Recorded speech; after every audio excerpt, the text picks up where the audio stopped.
এবারে জন্মদিনে বড়ি বেগমকে চমকে দেওয়ার একটা উপায় বার করেছি। উজির, বলো তো দেখি কি উপায়? নবাবের সাজিশের হদিশ পাওয়া আমার বুদ্ধিতে নামুমকিন। বেশক বহুত বড়িয়া কোনো মতলব আছে। এবারে বেগমের জন্মদিনে বিরাট একটা উৎসব করব। সারা দেশ থেকে মহান মহান অতিথিদের নিয়ে আসা হবে। দুনিয়ার সেরা সেরা খাবার, সেরা সেরা গাইয়ে, সেরা সেরা বাজিয়ে, সেরা সেরা নাচিয়ে রাতকে দিন করে দেবে এমন রোশনাই। রেস্ট নাই। কি বললে? বহুত বড়িয়া আপনার সোচ, লেকিন মাফ করবেন হুজুর, রাজকোষের অবস্থা খুবই খারাপ। উৎসব করার মতো তো রেস্ট নাই জাহাপানা। কোনো কথা শুনতে চাই না। আমি হলাম গিয়ে বাংলার নবাব। আমি আনন্দ হই হুল্লোড় করবো না তো কে আর করবে? একদম ঠিক জাহাপানা, কিন্তু কর বসিয়ে টাকা তোলো। সব কিছুতেই কর বসানো আছে জাহাপানা। হাসি কান্না ছাড়া আর কোনো কিছুতেই কর বসানো যে বাকি নেই। তার ওপরেই কর বসাও। হাসি কান্নার ওপর কর? না, শীতকাল আসছে, বসাও বসাও কর হাঁচির ওপর। হ্যাঁ, হাতির ওপর কর? বসাও। ওরকম মুখ করে আছো কেন? যদি না পারো তো বলে দাও, আমি অন্য উজির নিয়োগ করব। আমি আজই ঘোষণা করে দিচ্ছি, এবার থেকে হাতির ওপর কর দিতে হবে। হ্যাঁ, তো জানাব, এতে প্রজারা যদি ক্ষুব্ধ হয়? আরে বাবা, প্রজাদের কাজই তো মাঝে মাঝে ক্ষুব্ধ হওয়া। তা ঠিক হুজুর। আমাকে কদর করে এমন কিছু সন্ডা আছে, তাদেরকে কাজে লাগাতে হবে। বহুত খুব জাহাপানা। তাহলে হাঁচি গোনার লোকের ব্যবস্থা করে নি। ওই সন্ডারাই হাঁচি গুনবে। ওদের স্বেচ্ছাসেবক হিসেবে নিয়োগ করো। বহুত খুব জাহাপানা। সব জায়গায় লোক পাঠাতে শুরু করো, তবে কৃষ্ণনগরে বেছে বেছে লোক পাঠাবে। আর মনে রেখো, ওখানে গোপাল আছে।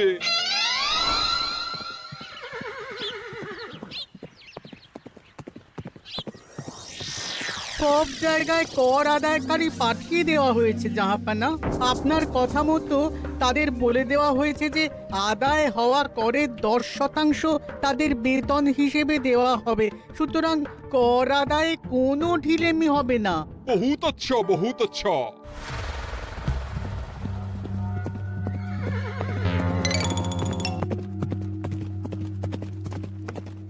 হ্যাঁ, তুমি ঠিক পড়েছো তো মন্ত্রী? হাঁচির উপরে কর? বলেন তো, আর একবার পড়ছি মহারাজ। আসলে এটা নবাবই মশকরা। আমাদের নবাব যে খুবই রসিক মানুষ তা তো আমরা দেখেছি। বারবার কৃষ্ণনগরের সঙ্গে রসিকতা করতে গিয়ে হাঁড়ি ফেটে রস একেবারে মাখামাখি হয়েছে, আর সারা গায়ে পিঁপড়ে ধরেছে। মস্করা নয়, একদম সত্যি কথা। হাঁচির উপরে কর বসানো হয়েছে, আর আমরা হলাম নবাবের খাস হাঁচি গোনার দল। আমরা এই কৃষ্ণনগরে থিতু হয়ে বসলাম বটে। এবারে হাঁচি গুনবো আর মোহর আদায় করব। গোপাল, তুমি কি বলো? সর্দার, তোমাদের এখানে আসা একেবারেই লোকসান হয়েছে। কেন মশাই? আচ্ছা, আপনি গোপাল? না না, আপনার কোনো কথাই শুনবো না। আমাদের বই বই করে বলে দেওয়া হয়েছে, গোপাল হইতে সাবধান। সর্দার, আমি তোমাকে সাবধান হতেই বলছিলাম। হাঁচি ধরতে গেলে তোমাদের খুব সতর্ক থাকতে হবে, কারণ এই কৃষ্ণনগরের বাসিন্দাদের শরীর স্বাস্থ্য এত ভালো যে এখানে কেউ হাঁচে না, কাশে না, ঢেকুর তোলে না, ইয়ে করে না।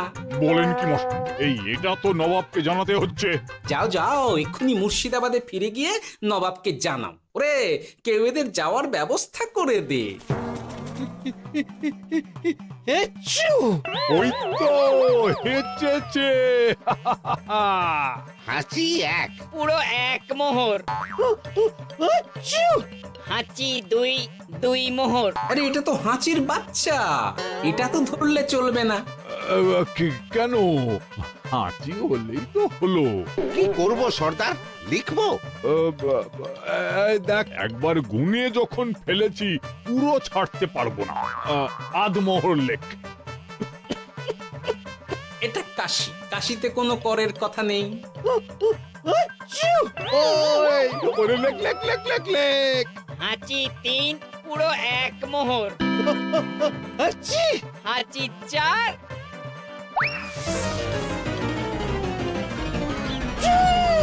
হাঁচি 5 লেখো। হাঁচি 6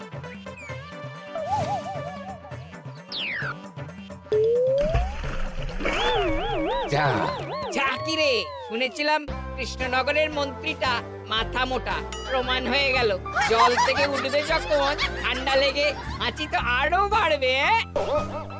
জলে বুড়ুবুড়ি উঠছে, বেটা জলের তলায় তলায় হাঁটছে। হাঁচি 7।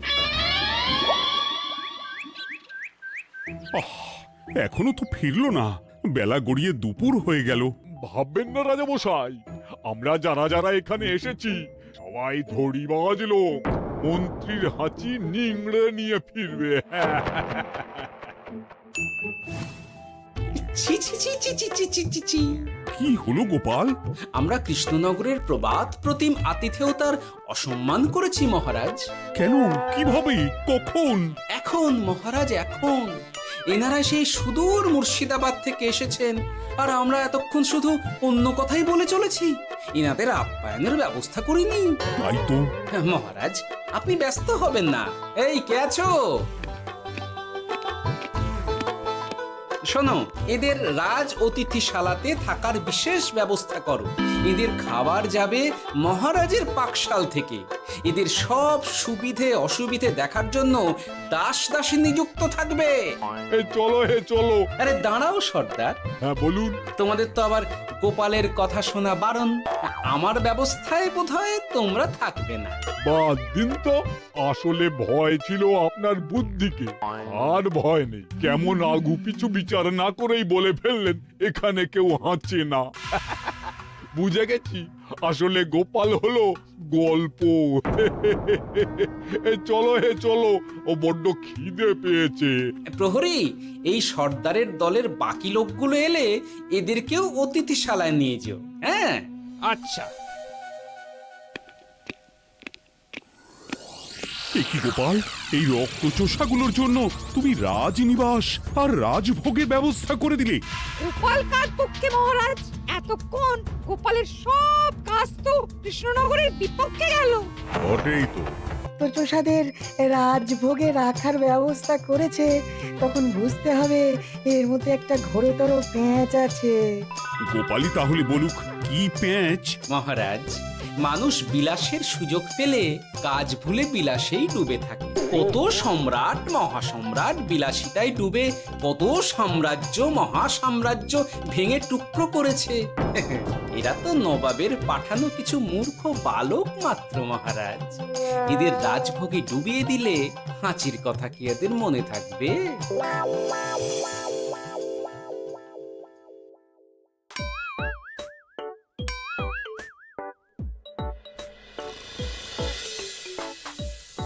কি ব্যবস্থাপনা সব ঠিক আছে তো?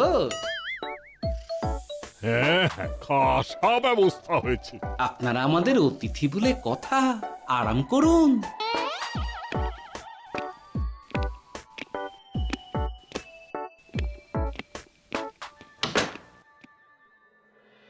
বিজ্ঞানী, তোমার এই দুমুখ আয়না আবিষ্কার তোমার জীবনের সেরা কাজ। একদিক দিয়ে আয়না, অন্য দিক দিয়ে কাঁচ। কেউ জানতেই পারবে না যে তার উপর নজর রাখা হচ্ছে। অনবদ্য অনবদ্য। মহারাজের জয় হোক। কিন্তু মহারাজ, এই কৃতিত্বের মূল ভাগীদার আমাদের মন্ত্রী। তাই নাকি? হ্যাঁ মহারাজ, মন্ত্রীর দুমুখ কাজকর্ম দেখেই দুমুখ আয়নার কথা আমার মাথায় আসে। মুখ সামলে কথা বলো বিজ্ঞানী। ওরা শুনতে পাচ্ছে। যা চেঁচালেন 20 ইঞ্চির দেওয়াল ভেদ করে ওদিকে চলে যাবে কথা। এই কে যেন কাকে মুখ সামলে কথা বলতে বললো? ওই বাইরে কেউ বলেছে। এই তোমরা সবাই শোনো, অতিথিদের যেন আদর যত্নের ত্রুটি না হয়। আমি আর যাই, কাল সকালে আসবো, কেমন? গোপালকে নিয়ে নবাব আর উজির যেমন ভয় দেখিয়ে দিয়েছিল, গোপাল কিন্তু সেরকম নয়। এই তোরা কি বলিস? না না না না না না, গোপাল একটু ওই হাবা গোবা আছে দাদা। দেখো দেখি কেমন বুক পেতে দিয়েছে। এবার ওদেরই বুকে বসে ওদেরই দাড়ি ওপরাবো। গোপালের জবাব নেই, ঠিক সামলে দিল। মহারাজ, এই প্যাঁচটা আমার মাথাতেই এসেছিল, কিন্তু ওই যে নাকে মাছি ঢুকে গিয়েই সব বরবাদ হয়ে গেল। মহারাজ, এই পরিকল্পনা যদি মন্ত্রীর মাথাতে আগে এসে থাকে তাহলে এদের মন্ত্রী আমার চেয়ে ভালো করে সামলাতে পারবেন মহারাজ। বটেই তো, এই দায়িত্ব আমি নিলাম মহারাজ।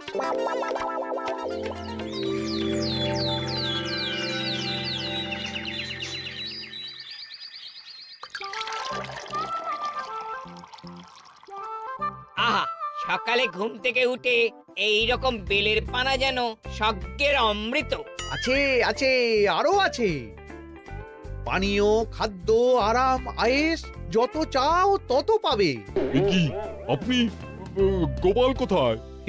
মহারাজ বিবেচনা করে দেখেছেন যে মহামান্য অতিথিদের পরিচর্যার ভার গোপালের মতো একজন ভাঁড়ের পক্ষে বহন করা সম্ভব নয়, তাই এই দায়িত্ব আমাকে দেওয়া হয়েছে। কিন্তু কোনো কিন্তু নেই সর্দার, আমি যে খানা পিনা নাচা গানা আমোদ আহ্লাদের ব্যবস্থা করেছি দেখে তুমি চমকে যাবে।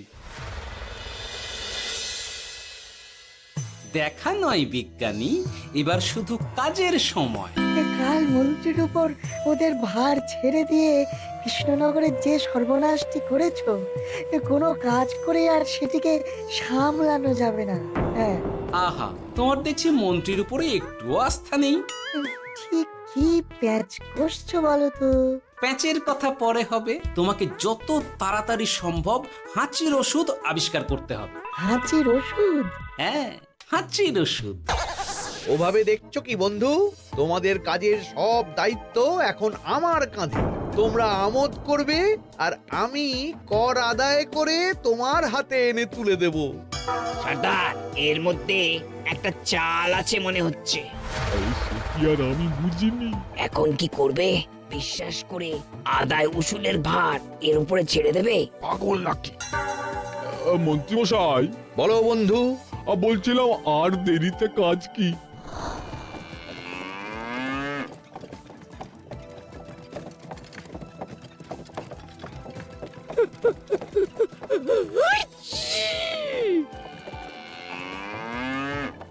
মন্ত্রী, লেখো হাঁচি এক। ওহে, তোমার নাম কি? মন্ত্রেশ্বর হুজুরি আগে। লিখুন মন্ত্রী মশাই, নাম লিখুন। ওহে মন্তেশ্বর, হাঁচি কর, এক মোহর ছাড়ো দেখিনি। হাঁচি দুই। আরে যাও, দৌড়ে গিয়ে দু মোহর আদায় করে আনো। ওরে, তোরা সব কৃষ্ণনগরের কোণে কোণে ছড়িয়ে পড় দেখি, একটা হাঁচিও যেন বাদ না পড়ে। হ্যাঁ,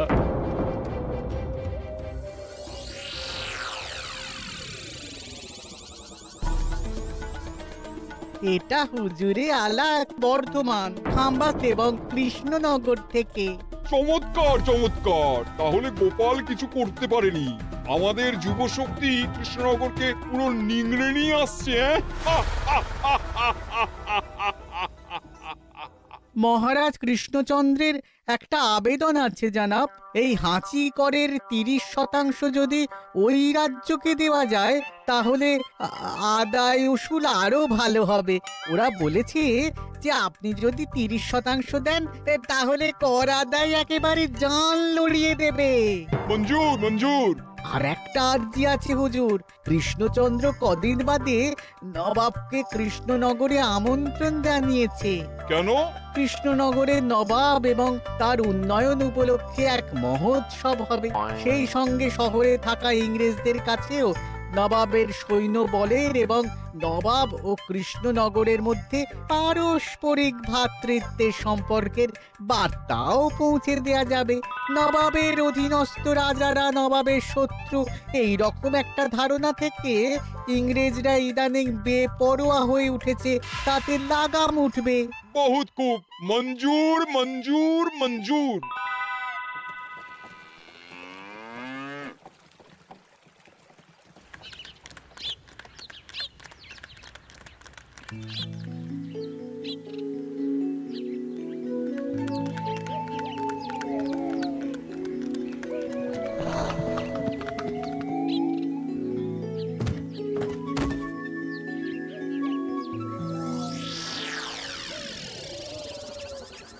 কি ব্যাপার গোপাল? জাহাপনা বলুন কি খিদমত করব? আমি যা বলবো তাই করবে। অবশ্যই জাহাপনা। क्या बात উজির, তুমি সাক্ষী, মহারাজ কৃষ্ণচন্দ্র আপনিও সাক্ষী।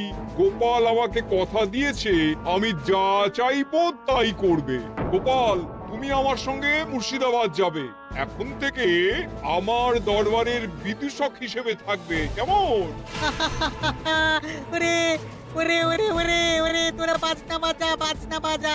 এখন থেকে গোপাল আর কৃষ্ণনগরের নয়, গোপাল মুর্শিদাবাদের। চলছে বাজা।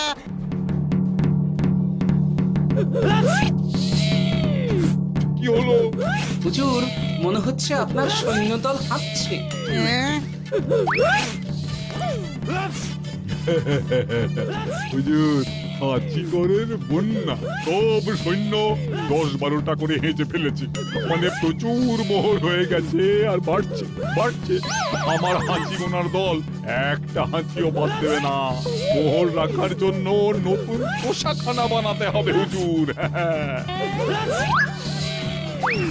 সর্দার, আমাদের হাঁচিগুলো কি খুলবো? হ্যাঁ, নিশ্চয়ই।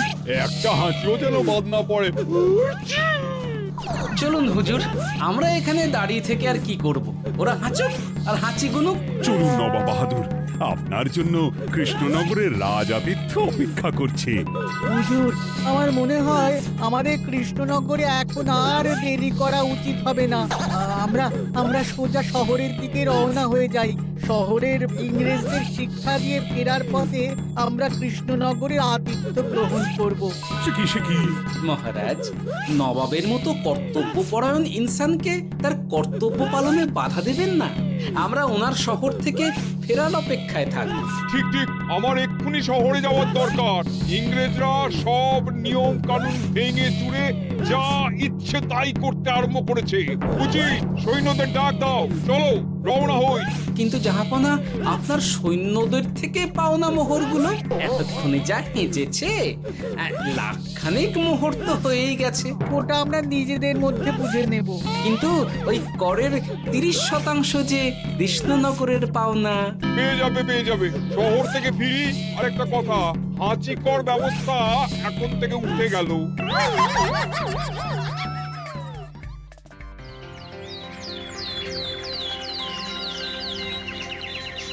মহারাজ, কিভাবে গোপাল ভাঁড় মহাশয় নবাবের উন্মাদের মতো জারি করা ওই হাঁচিকর থেকে আমাদের সকলকে রক্ষা করেছেন তা আমরা সকলেই জানি।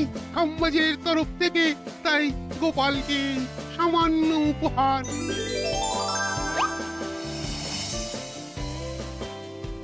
ওহ গোপাল, সত্যি তোমার জবাব নেই। কিছুই হতো না যদি না বিজ্ঞানী ওই হাঁচি চূর্ণ আবিষ্কার করত। এই উপহারের অর্ধেক কিন্তু বিজ্ঞানী। সবই তো বুঝলাম, নবাবকে সৈন্য সহ নিমন্ত্রণ থেকে সৈন্যদলকে হাঁচি চূর্ণ মাখানো চাঁদোয়ার তলায় ঢোকানো পর্যন্ত। কিন্তু চাঁদোয়া থেকে হাঁচি চূর্ণ ঝরে পড়লো কি করে সেটাই তো বুঝলাম না। এটা তুমি বলো বিজ্ঞানী। শব্দের বাতাসে কম্পন তৈরি হয়। গোপালের হাততালিতে আমার ঘরের শাড়ি থেকে হাঁচির জন্য ঝরে পড়েছিল। এখানে চাঁদোয়া থেকে ঝরে পড়েছিল বাজনার শব্দে। কি ব্যাপার বিজ্ঞানী, তুমি এখন ছেলে খেলা করছো? হাঁচির ওষুধ হয়ে গেছে। হয়ে গেছে? মূল উপাদান তামাক, গোলমরিচ আর আলকুশির গুঁড়ো। কাজ হবে? হাততালি দাও। কাজ হলো। ব্যাপারটা কি হলো? ওই শাড়িটাতে হাঁচি চূর্ণ মাখানো আছে। তোমার হাততালির শব্দের কম্পনে ঝরে ঝরে পড়েছে। একবার নাকের কাছে এলে পিঁপড়ে থেকে পিশাচ হাঁচতেই হবে। হাঁচতেই হবে। নবাব যদি বাজনা বাজাতে না বলতো। আমাদের বাজনদাররা তৈরি ছিল মহারাজ। যাক, সবই ভালোই মিটে গেল। যার শেষ ভালো তার সব ভালো। ব্যাস, এখন শুধু একটাই কাজ বাকি। নবাবের কাছ থেকে করে 30% বাবদ পাওনা মোহর মুর্শিদাবাদে গিয়ে নবাবের কাছ থেকে তুমি নিয়ে আসবে। আচ্ছা মহারাজ।